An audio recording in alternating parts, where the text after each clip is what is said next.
الله نحمده ونستعينه ونستغفره ونؤمن به ونتوكل عليه ونعوذ بالله من شرور أنفسنا ومن سيئات أعمالنا من يهد الله فلا مضل له ومن يضلله فلا هادي له ونشهد أن لا إله إلا الله وحده لا شريك له ونشهد أن محمدًا عبده ورسوله أرسله بالحق بشيرا ونذيرا بين يدي الساعة من يطع الله ورسوله فقد رشد ومن يعصهما فإنه لا يضر ولا يضر الله شيئا أعوذ بالله من الشيطان الرجيم بسم الله الرحمن الرحيم يا أيها الذين آمنوا اتقوا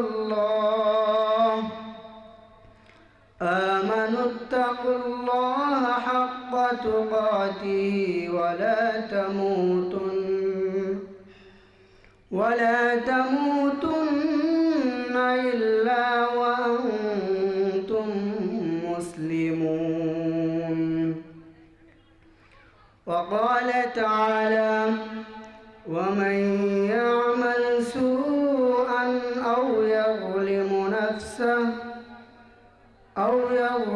نفسه ثم يستغفر الله يجد الله غفورا رحيما صدق الله العظيم خيركم من تعلم القرآن وعلمه أو كما قال عليه الصلاة والسلام الحمد لله মানব কল্যাণ সামাজিক সংগঠন এর উদ্যোগে কবরবাসীর মাগফিরাত কামনায় ওয়াজ ও দোয়ার মাহফিলের সম্মানিত সভাপতি হযরতে উলামায়ে কেরামগণ, ডানে বামে আমার পাশে যুবক ভাইয়েরা, বুড়া বাবারা, পর্দার অন্তরালের মা ও বোনেরা, আসসালামু আলাইকুম ওয়া রাহমাতুল্লাহি ওয়া বারাকাতুহু। আল্লাহ তাআলা আমাদেরকে আজকে যে ময়দানে মজমায় আসার এবং বসার সুযোগ করে দিয়েছেন, এটা অনেক দামি মজমা। যদিও দেখা যাইতেছে যে এখানে আপাতত অল্প কিছু লোকজন দেখা যাইতেছে, কিন্তু এই মজমাটা আল্লাহ তাআলার কাছে এমন দামি যে এই মজমার শুরু থেকে যে শেষ পর্যন্ত থাকবে, রোনাজারি করতে পারবে, আল্লাহ তাআলা তার জিন্দেগির গুনাহকে মাফ করে দিতে পারেন। এই জন্য এই মজমা অনেক দামি মজমা। এই মজমাটাকে আল্লাহ তাআলার ফেরেশতারা বেষ্টন করে রাখছেন দামি হওয়ার কারণে। এই জন্য আমি বলবো যে মাইকের আওয়াজ যতদূর শোনা যাচ্ছে আমরা ঘোরাফেরা সারা জীবন করতে পারবো, ব্যবসা বাণিজ্য,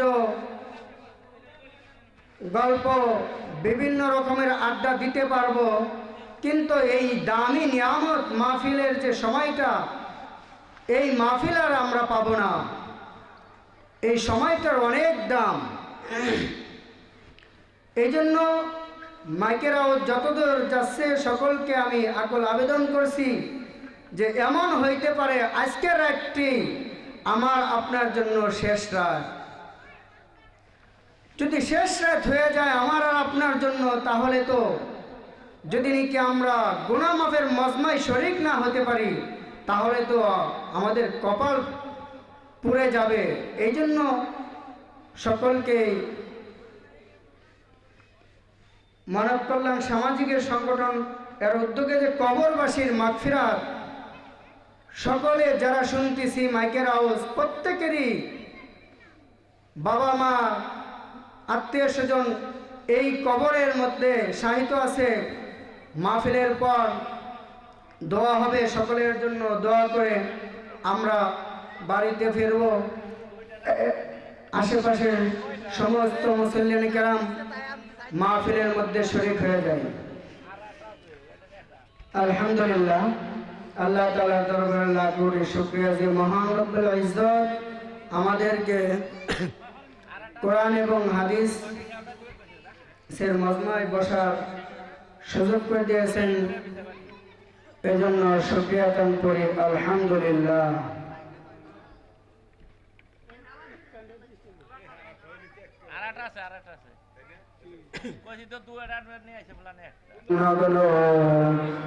তোমার হাতে কি বলে যে লাঠি, বলে যে তুমি যে হান্ডি পাতিল বানাইছো, এই হান্ডি পাতিল গুলো তুমি বাইরে ভাঙতে থাকো, ভাঙব। নূহ আলাইহিস সালাতু ওয়াস সালাম আল্লাহ তাআলার হুকুম হয়ে গেছে, কি করবে? ওই লাঠি দিয়ে এখন আল্লাহর হুকুমে যে হান্ডি পাতিল বানাইছেন, ওই হান্ডি পাতিল গুলো এরকম ভাবে ভাঙচুর করে ফেলছেন। মনটা খারাপ করে বসে আছেন, বলতেছে যে নূহ তোমার মনটা খারাপ কেন রে? নূহ চোখ মারে বসে আছে। আরে নূহ তোর মনটা খারাপ কেন আমি বুঝতে পারছি না। তোমাকে আমি হান্ডি পাতিল বানাইতে বলছি, আবার কষ্ট করে বানানোর পর ওই হান্ডি পাতিল গুলো আমি তোমার নিজের হাত দিয়ে ভেঙ্গে চোরমার করে মরার করছি, এই জন্য তোমার কষ্ট লাগতেছে, তাই না? নূহ আলাইহিস সালাতু ওয়াস সালাম বলেন, আজি মালিক জি, এ রব্বি কারীম, ঠিক আছে আমার মনটা খারাপ হয়ে গেছে। তুমি কি কারণে আমাকে এত কষ্ট করে হান্ডি পাতিল বানাইতে বললা মালিক? আবার এই কষ্ট করে বানানো হান্ডি পাতিল গুলো তুমি তো আমাকে ভাঙতে বললে, এগুলো ভেঙে আমার মন নষ্ট হয়েছে। বলেন যে নূহ তুমি যে হান্ডি পাতিল গুলো বানাইছিলে এদের কি হাত পাও দিয়েছিলে? বলেন যে না। বলে যে তুমি কি চক্ষু দিয়েছিলে? বলেন যে না। বলে যে এই নূহ তুমি কি যখন নাকি বাইরে ভাঙছো তখন কি কোনো হান্ডি পাতিল কি এরকম ভাবে চিল্লা ফাল্লা করছে, কান্নাকাটি করছে? বলে যে না। তুমি কি রূহ দিছিলে? বলে যে আমি রূহ দেই নাই। তখন আল্লাহ তাআলা বলতেছেন, ওরে নূহ তুই সামান্য হান্ডি পাতিল বানাইছো, এই হান্ডি পাতিল গুলো ভেঙে তোমার মন খারাপ হয়েছে, তুমি রূহ দাও নাই, তোমার বাড়িতে কেউ চিৎকার করে নাই, কান্দাকাটি করে নাই, আর আমি যে এত সুন্দর করে মানুষকে বানাইলাম রে নূহ, আমি তো আমার বান্দাদেরকে জাহান্নামে দেওয়ার জন্য বানাই নাই, আমার বান্দাকে আমি জান্নাতে দেওয়ার জন্য বানাইছি। আল্লাহ তাআলা কত মায়া করে, কত মহব্বত করে আমাদেরকে বানাইছেন, আমাদেরকে এরকম ভাবে লালন পালন করতেছেন। যত শক্তিশালী মানুষ হোক না কেন, আল্লাহ তাআলার তৌফিক ছাড়া কোনো মানুষ কিছু করতে পারবে না। আল্লাহ তাআলার তৌফিক ছাড়া কোনো মানুষ কোনো কিছুই করতে পারবে না। এই জন্য আল্লাহ তাআলার কাছে এরকম ভাবে প্রত্যেকটা মানুষের তওবা তওবা ইস্তিগফার করা দরকার।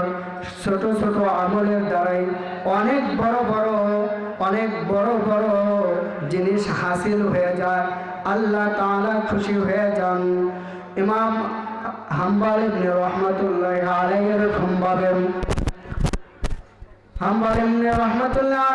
ভাবে সফরে ছিলেন। সফর থাকা অবস্থায় এরকম ভাবে রাস্তার মধ্যে যেতে সন্ধ্যা হয়ে গেলেন। সে কোথায় যাবে, কি করবে? তখন মসজিদের মধ্যে ঢুকলেন।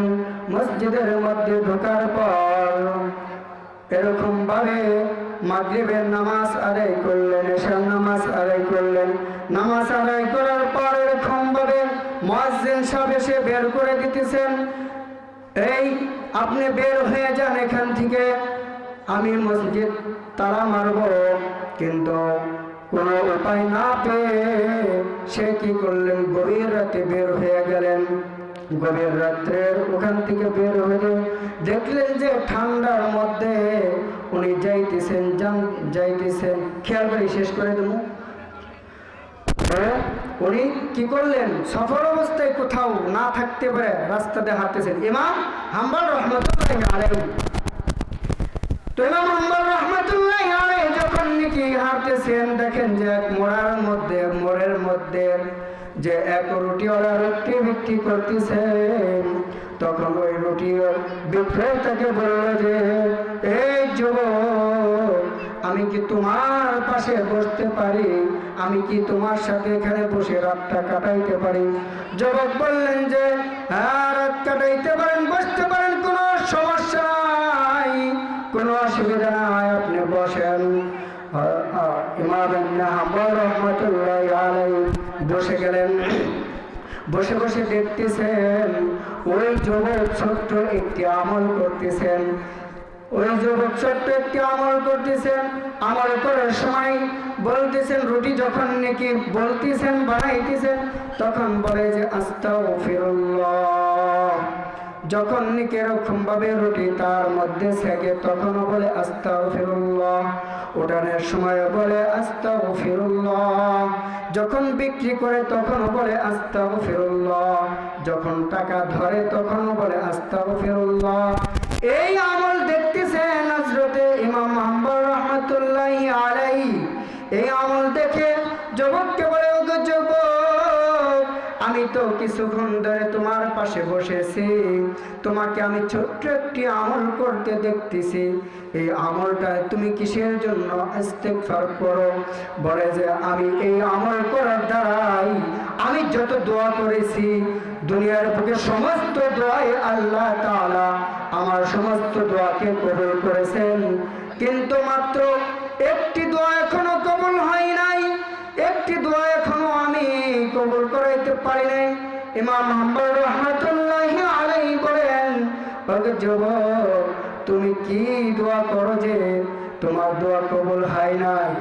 বলে যে এই যুগের শ্রেষ্ঠ ইমাম বলে ইমাম হাম্বল রহমতুল্লাহি আলাইহি, আমার অনেক শখ ইমাম হাম্বল রহমতুল্লাহি আলাইহিকে দেখার, কিন্তু এখনো আমি তাকে দেখতে পারি নাই, এই জন্য আমি আমল এখনো ছাড়ি নাই। তখন ওই ইমাম হাম্বল রহমতুল্লাহি আলাইহি যুবকের কপালের মধ্যে চুমু দেওয়া বলতেছে, তোমার এই দোয়াটাও আল্লাহ তাআলা কবুল করে নিছেন। আমি নিজে ইমাম হাম্বল রহমতুল্লাহি আলাইহি। এই জন্য আমাদের কি করতে হবে? প্রত্যেকটা মানুষ যেহেতু দুনিয়াতে আসছে আল্লাহর হুকুমে চলে যেতে হবে। আমাদেরকে ছোট ছোট আমল যে আছে, আল্লাহর হুকুম যে আছে, বিধিবিধান আছে, এগুলো আমাদের মেনে চলতে হবে। বিশেষ করে আমরা দুনিয়া থেকে চলে যাব, আমরা মরে যাব, শেষ সময় তো আমাদের জানাজাটা আমরা তখনও মানুষের কাছে দৌড়াই, মানুষ ইমাম খুঁজি, আলেম খুঁজি।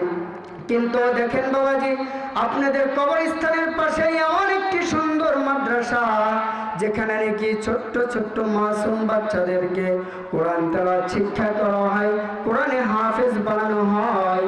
আল্লাহ তাআলা বলেন, আল্লাহ নবী বলেন, খায়রুকুম মান তাআল্লামাল কুরআন ওয়া আল্লামা, যে ব্যক্তি ব্যক্তি কোরআন শিখে এবং শেখায় সেই হলো সর্বশ্রেষ্ঠ ব্যক্তি। এই জন্য আমরা কি করব, যে আল্লাহ তাআলা যে আল্লাহ নবী যে হাদিস বলছেন আর যে আলোচনা করলাম, যে আমাদের প্রত্যেকেই তো আমরা চাই যে গুণামুক্ত জিন্দেগি গঠন করতে এবং শ্রেষ্ঠ দামি ব্যক্তি হতে চাই না, কি বলেন? কে কে হাতসে করেন দেখি, কে কে শ্রেষ্ঠ ব্যক্তি হতে চান? যদি এটা চান যে আমি শ্রেষ্ঠ হতে চাই, আমার ছেলেকে শ্রেষ্ঠ বানাইতে চাই, আমার নাতিকে শ্রেষ্ঠ বানাইতে চাই, তাহলে আপনার বাবা মা আপনাকে কোরআন পড়ার জন্য মসজিদে মাদ্রাসায় পাঠাইছে, শিখতে পারেন নাই, কিন্তু আপনার ছেলে আছে, ছেলেকে মাদ্রাসায় ভর্তি করেন, আপনার ছেলেও বড় হয়ে গেছে, আপনার নাতিকে ভর্তি করেন, আপনার নাতিও নাই, আপনার কমপক্ষে যারা নাকি শ্রেষ্ঠ ব্যক্তি, মাসুম তলবে এলেম, দরিদ্র মানুষ মাদ্রাসায় পড়ালেখা করে, তাদের সহযোগিতা হয়ে পাশে দাঁড়ান, তাহলেও আল্লাহ তাআলা আপনাকে অনেক মর্যাদা দান করবেন, আপনি অনেক দামি হতে পারবেন। আল্লাহ তাআলার কাছে আমরা একটাই দোয়া করি, আল্লাহ তাআলা আমাদের যতদিন হায়াতে বাঁচায় রাখেন, আল্লাহ তাআলা যেন